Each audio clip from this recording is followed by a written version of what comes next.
আমাদের সাথে যুক্ত হচ্ছেন সহকর্মী বদরুল আলম শাওন। শাহবাগে এখন কি অবস্থা দেখছেন এবং কি বলছেন আন্দোলনকারীরা, জানাবেন সেখানকার বিস্তারিত।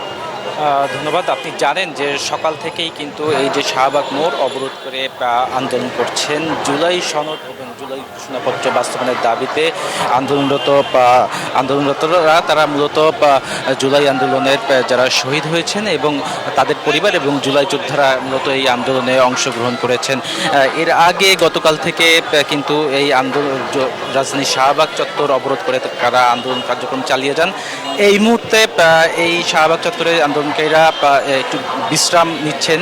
মূলত এখন নামাজের বিরতি চলছে। কিছুক্ষণ আগেই এখানে শুক্রবারের জুমার নামাজ সম্পন্ন করেন তারা। তারপরে এখন কিছুক্ষণ তারা এখানে বিশ্রাম নিচ্ছেন। এরপরে তারা আবার তাদের যে আন্দোলন কর্মসূচি এখান থেকে আবার তারা চালু করবেন।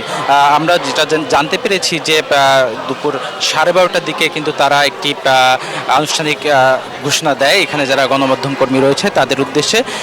সেখানে মোট 3টি ধারায় তারা মোট 9টি দাবি জানিয়েছেন। অর্থাৎ এই দাবিগুলো বাস্তবায়ন না হলে তারা এই যে শাহবাগ চত্বর, সেই শাহবাগ চত্বর ছেড়ে কিন্তু তারা কোনোভাবেই সরবেন না। তার মধ্যে আমি যদি আপনাকে বলি সেটি হচ্ছে যে অন্যতম দাবি হচ্ছে একটি স্বাধীন সত্য ও ন্যায় কমিশন গঠন করতে হবে, যেখানে ভুক্তভোগীরা তাদের অভিজ্ঞতা এবং জুলাই আন্দোলন ঘিরে তারা সাক্ষ্য দিতে পারবেন। পাশাপাশি এই যে জুলাই আন্দোলনে যারা শহীদ হয়েছেন এবং যারা আহত হয়েছেন তাদের বান্ডেল থাকলে প্রতি সেনমানিতে টাকা বাঁচবে। বিকাশ সেনমানি বান্ডেল কিনে জিতুন প্রতি লেনদেনে।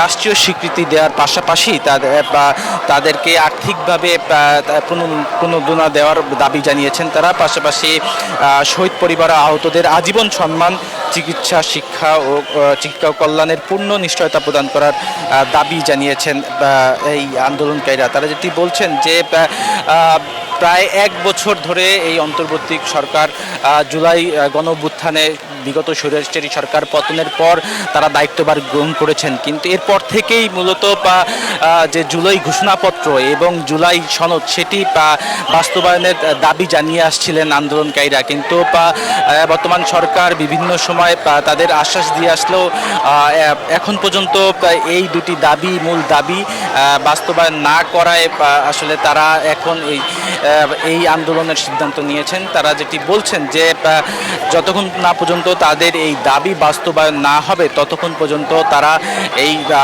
শাহবাগের যে সড়ক, এই সড়ক তারা ছাড়বেন না।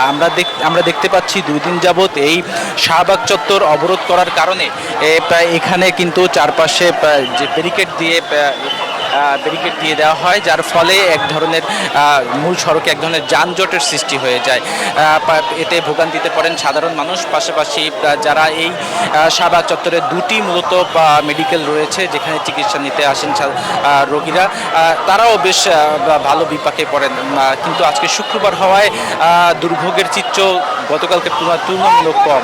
এই ছিল আমার কাছে এখন পর্যন্ত সর্বশেষ সংবাদ।